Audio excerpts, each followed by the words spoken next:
Welcome to the Point. During this holiday season, we have taken the advantage of time to do some recorded interviews with some of our elected officials, so as not to bring them in here during the holiday season, but still be able to communicate with you about what's going on and what we're preparing for, as there will be a new legislature in Lansing and certainly in Washington as well. And Washington is what we'll talk about on this program. We start with newly elected Congresswoman Hillary Scholten. Thank you for being here, and congratulations. We haven't talked since the election. We haven't. No, thank you so much for having me, Rick. It is such an honor to be here.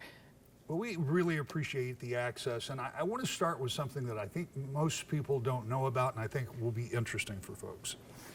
You have run not once, but twice, and it has been a 2-year-long process to get to where you are. And I don't know if people appreciate just exactly how hectic campaigns can be. Now, this time you had a much smaller geographic area, so that helped a little bit. But there's so much goes on during a campaign. You get to election night, all those votes get posted, and you think you can take a big, deep breath, except no, because it just continues.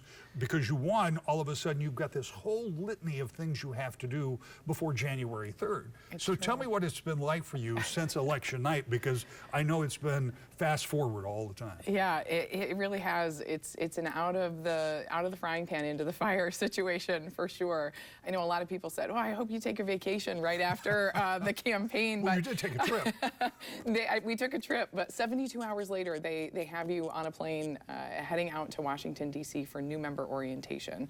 A fantastic 2-week-long program that helps brand new members get ready to serve the people of their district day one. And I really can't say enough about the program. It is fast-paced, to be sure, but helps you get set up with everything from selecting your new office, making sure your district office is set up, selecting your staff, and learning how to be a strong and effective representative for the people. So it's certainly been fast-paced and busy, but I'm so grateful for the opportunity. One of the things that people don't consider is that there is just so much procedural that you have to do. Getting from point A to point B, knowing where you can go and where you can't go. Sadly, since January 6th, it's even more restrictive in Washington than 20 years ago when I worked on Capitol Hill, but even then, there were a lot of things that you had to know about getting around. I know you're no stranger there, but still, there's a lot to know. Now, one of the things that did happen is you selected your office, and if people don't know, it's a lottery system, right? It is. So it is. It depends on where you get your number, when you get to pick. You're a freshman, so you wait until everybody else has already selected their offices. And some of those folks who have been there for a while may have moved on to the Rayburn building or wherever they want to be situated. So what happened with you? Yeah. So getting to know my way around the Capitol has been probably one of the most fun and exciting parts of the last few weeks. Obviously, just such beautiful, historic buildings, and the Capitol itself has so many hidden tunnels and alleyways between the buildings, and not a lot of people realize there's actually a train between the two buildings. So we traversed far and wide, finding just the right office for us. I have to admit, it is a little, it's going to take a little getting used to the fact that I can go anywhere I want, even as a member-elect. I kept getting in the security line, and they kept saying, "Ma'am, you don't have to stand in that anymore. Come on, come on through." But the last day of our second week of orientation, we got to participate in the historic tradition of participating in the office lottery. Members are randomly assigned a number through which they will then get to pick their own number. So there's about 75 of us who were in that lottery. And when I walked up, I chose number 11. Oh my, that's It was remarkable. a fantastic number. Yeah. At the time, I was one of the only first ones to choose a number even below 20 or 30. Yeah. So folks were really excited to see a low number. And we ended up getting a great, beautiful office. It's in the Longworth building, 1317. We hope folks will come and visit us. And our doors will be open to everyone come January 3rd. And for people who are familiar with Washington, there are 3 House office buildings. There's the Cannon, the Longworth is in the middle, and then the Rayburn. And then Rayburn. At the far end. That's it. That's it. Do you know what your committee assignments are going to be yet? We don't know yet, but I am advocating for myself to be on the Transportation and Infrastructure Committee, as well as the Small Business Committee. We ran this campaign on a commitment of service-oriented leadership that has defined this district for generations. And when I look at the needs of this brand new district that has been drawn around the I-96 corridor, and I look at everything from our airport to the U.S. Coast Guard installation to the city of Muskegon, which has the largest port between Chicago and the Upper Peninsula, I know that there are deep transportation and infrastructure needs that need to be addressed. We obviously have Vern Ehlers as a wonderful senior member of the Transportation and Infrastructure Committee, and I look forward to bringing that type of practical service-oriented leadership back to the people of West Michigan through service on that committee. We'll know closer to January, and you know the selection process is certainly competitive, but regionally, the way the selection is made is you look at what region has representatives on that committee. We are together with Minnesota, Wisconsin, a number of other Midwestern states, and we don't have a number of regional representatives, no Democratic representatives from our region. So I look forward to being that voice for the Heartland on the Transportation and Infrastructure Committee. Congressman Fred Upton, outgoing Congressman Upton, was here a few weeks ago, and we kind of talked about that representation issue, and it kind of ebbs and flows. Now, once again, we've lost another member of Congress during the latest census and the shifts in population. But there was a time when there were a lot of chairmen of committees from Michigan. And with the changing of different members and lack of seniority, we don't have a lot of that. So good committee placement now, it's very important going forward so we have voices on those different committees, right? Absolutely, absolutely. You know, folks who maybe paid attention to some of the Democratic leadership elections last week will know Congresswoman Debbie Dingell's now famous map of who chairs certain committees. And it's all segmented around the coast. The Midwest is not represented. Michigan is desperately not represented in portions of senior leadership on key committees. So, you know, not only am I looking for, you know, to make an immediate impact on important committees, but looking forward to the long term. I'm so proud of the strong margin of victory that we had. I plan on serving this district for a long time. Let's talk a little bit about what that looks like, because you're going into a Congress that is going to be very narrowly divided. We talked about this during the campaign, that I didn't anticipate there was going to be this big wave that I know that some on the other side had hoped for. The numbers, even as we got closer and closer, looked closer and closer, and so they are. As we are recording this interview, there are a lot of questions about leadership. We're not going to go into that because by the time it airs, hopefully, those will all be answered.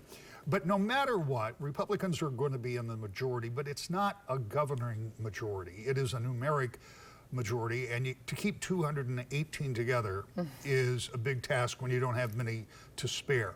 So does that, and I know you're only guessing at this point because you haven't done it, but does that open a door or make an opportunity for both Republicans and Democrats to try to figure out how to work together? Because if they don't, it's quite possible that nothing gets done. Yeah, absolutely. Not only an opportunity, but I feel like it's a mandate from the American people to work together. You know, the people spoke this election, and you know, certainly Republicans took back control, but it wasn't a massive, you know, 60-point victory, as you mentioned, that some people were thinking that it would be. So we have to work together. I look forward to joining the Problem Solvers Caucus and making sure that I'm reaching out to both Republicans and my fellow Democrats to make sure that we're moving the country forward. We are still at a time of critical need of economic development and recovery from the years of the pandemic, and it's just so crucial that we put our differences aside and work together. Even as you and I are talking, there's conversation in Washington, and again, by the time this airs, some of it will have been resolved, but trying to get some spending organized or getting some funding opportunities before the shift of power takes place. That may be a big lift because Democrats, as we sit here, have a very minor majority too, so getting everybody to go in the same direction. Would you prefer for those decisions to be made by the new Congress, by the newly elected members who will take office early in January? You know, I think that it's important that we use every available day to lead and to govern. I think we're losing time if the current Congress is not enacting the legislation they need to be working on, mobilizing dollars they need to mobilize. And the people elected them to serve a full term, and I think that they should see it out, and we'll have an opportunity to lead on those issues. Again, you know, as you mentioned, it's a narrow Democratic majority now, a narrow Republican majority in the future. So, you know, I think the takeaway is we work together and make sure that we're problem solving for the good of the American people. As I say, you're no stranger to Capitol Hill. You certainly have been there before, and things have changed dramatically over the past few years. A number of reasons for that, but just in the time that you were able to spend there in the past few weeks, what was the feeling? What was your takeaway? I know it was exhilarating for you because you won your election, you're going through orientation, you're learning all those things, but the overall attitude in Washington, what was your takeaway with that? You know, I'm coming away with just incredible optimism about this new class that is coming in to serve as freshmen in the 118th Congress. Both my Democratic colleagues and Republicans who I got to meet. I love that the orientation committee puts Republicans and Democrats together in the same sessions. We stay at the same hotel. We have breakfast together. You know, we see each other at events in the evening, and it really creates a strong spirit of bipartisanship. These are men and women who raised their hands to run after January 6th, in many ways to come together and help lead the country forward. I feel really encouraged by what I see. I'm honored to have also earned election to a freshman leadership role to serve as our freshman representative to our steering and policy committee. And you know, I think I look forward to being a strong voice for the Midwest and the new type of authentic, moderate, problem-solving leader that I campaigned on and that I will continue to be in Washington. We are going to continue this conversation and talk about some specifics, some policies and other things, and we'll do all that when we come back to The Point. Welcome back to The Point. Our guest is Congresswoman-elect Hillary Scholten. Again, congratulations on your election. We were talking about the possibility of getting things done, and you said you came away with optimism. We know that Republicans have talked about, once they have control of all of the committees once again, that they want to do some investigations, not unlike Democrats have been doing since January 6th and the January 6th Commission. One of the concerns on the part of Republicans, they say, is that that commission has not looked seriously enough into the security issues surrounding the Capitol. So they say they want to look into that. That may not be terribly controversial, but they do also want to look into the president's family to some degree. That will be politically polarizing. And I know in Washington, people like to be able to say that they can chew gum and walk at the same time.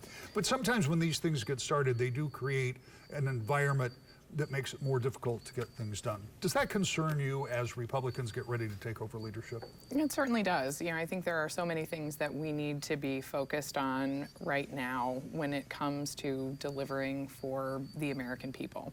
We passed a historic infrastructure bill this past term, and it's time to deploy those dollars around the country in the most effective, responsive to the taxpayers, mindful of the taxpayers way. You know, people don't want our Congress to be fighting old partisan battles. They want Congress working for the American people. So it does concern me. You know, we're not the party in majority, so you know there's less that I can do from a position of the minority. But one thing that I can do and that I have been doing is reaching across the aisle and getting to know my Republican counterparts and already trying to identify things that we might be able to work on together to, you know, make our economy stronger, make sure that, you know, we're getting kids and keeping kids in school, developing leaders for the 21st century. I am so encouraged by the people who I have met who are already ready to get to work on those things. The overall makeup will change to the degree that Republicans will have that narrow majority in the House. Democrats control the Senate. So even if your optimism pays off, and even if you can get some things done in the House, getting those things done in the House and cooperating with the folks in the Senate may be something else. So is that something that you have a better feel for? I mean, you have the advantage of being a Democrat working with 2 Democratic U.S. senators from the state, but still getting the House and the Senate to agree, controlled by different parties, can be tough. Yeah, it certainly can. I should point out, it can be tough when they're not controlled by opposite parties. Exactly, as we have seen, right? You know, and I think, again, we've got 2 years to see how this optimism sustains. But right now, I am feeling encouraged. And, you know, I think that we have seen times in American history where even you're entering a new Congress and you don't have that optimism. You don't have a spirit of willingness to work together. Just this past week, the governor of Michigan, Governor Whitmer, was in Washington, D.C., and she convened a bipartisan delegation of our members of Congress and our U.S. senators. And we all sat around talking about how we here in Michigan can be leaders on bipartisan issues around infrastructure, around education, around protecting our Great Lakes. There is so much that we can focus on, that we agree on, that we can move the needle forward on. And once we get those relationships solidified and we are working together, we've got 3 brand new members of Congress heading into Washington from the Republican and Democratic side. And you know, I think that we're poised to be leaders not only for our state, but for the country. Just as we were in the campaign and the election, so too we're going to continue to lead in the Congress. One of the things that will face you and your constituents, you even did a television commercial about it, and that is the inflationary pressure that we continue to feel. Now, I know the president was in Michigan recently and said on a couple of different pressure points he felt like inflation was reducing somewhat. As somebody who goes to the store regularly and has to buy gas, I would not say the president was wrong, but I'm not seeing a lot of relief in any of those areas. And we know that Democrats alone passed something called the Inflation Reduction Act, which Republicans said was anything but, and knowing that government can't flip a switch and change inflation. So there's all the variables. Right. We've got those set up. Does Congress need to be doing more? Is there something more that you and your colleagues should look at, or is this something that just has to run its course? Well, you know, I think when I look at my perspective as an incoming freshman member, you know, and I look at the bills that have been passed, there's nothing I can do to retroactively change those. But certainly, my aim to be on the Transportation and Infrastructure Committee has everything to do with my campaign promises to make sure that we are spending efficiently and effectively and using those taxpayer dollars in the way that best serves West Michigan. You know, we can't change anything about the amount that was allocated, but as those dollars are implemented, I can play a critical role as a member of the Transportation and Infrastructure Committee to make sure that West Michiganders are getting the most bang for their buck when it comes to how those dollars are used. And there's still a lot of dollars. I mean, there have been a lot of dollars that have been proposed to be allocated there. So we're talking about trillions of dollars ultimately that will be spent. This is something you have experience with. And now as a member, I don't know how much you'll hear about this in the district, but you're going to hear a lot about it in Washington, and that's our southern border. And as I say, at your time at DOJ, I think you had an opportunity to deal with some of these issues. And this is another area where Republicans and Democrats historically have not been able to come to an agreement. And I shouldn't say just Republicans and Democrats. There are factions within the Republican Party and factions within the Democratic Party that don't agree with some of their other members. Is there something that necessarily has to be done, as the numbers of people coming across the border is historically high? Without a doubt. You know, and this is another area where I feel prepared to lead day one. I have, you know, close to 2 decades of experience working on immigration, both enforcement at the Department of Justice, advocacy back here in our community, and a long relationship of working with businesses to make sure that they, you know, can have the competitive workforce they need to continue moving their businesses forward. not only do I think something absolutely has to be done along the southern border and in our interior, and when it comes to the way that we're processing visas and who we're allowing into this country, but I think that we are seeing an increased demand from all sectors that we act and that we do something. Again, enforcement on the southern border and in the interior, but also our business community is just crying out for help. We're at an all-time high of worker shortages. And from the healthcare sector to agriculture to manufacturing, we have to do something about it. And I think immigration plays a critical role there. This week, the House is poised to take action to eliminate the per-country caps when it comes to individual visas. I think it's a start, but it's not the end. I've talked openly about, essentially, I think that there is a three-pronged approach that we need to take when it comes to immigration. Absolutely, we have to have enforcement at the southern border, but it has to be smart enforcement. It has to be just enforcement.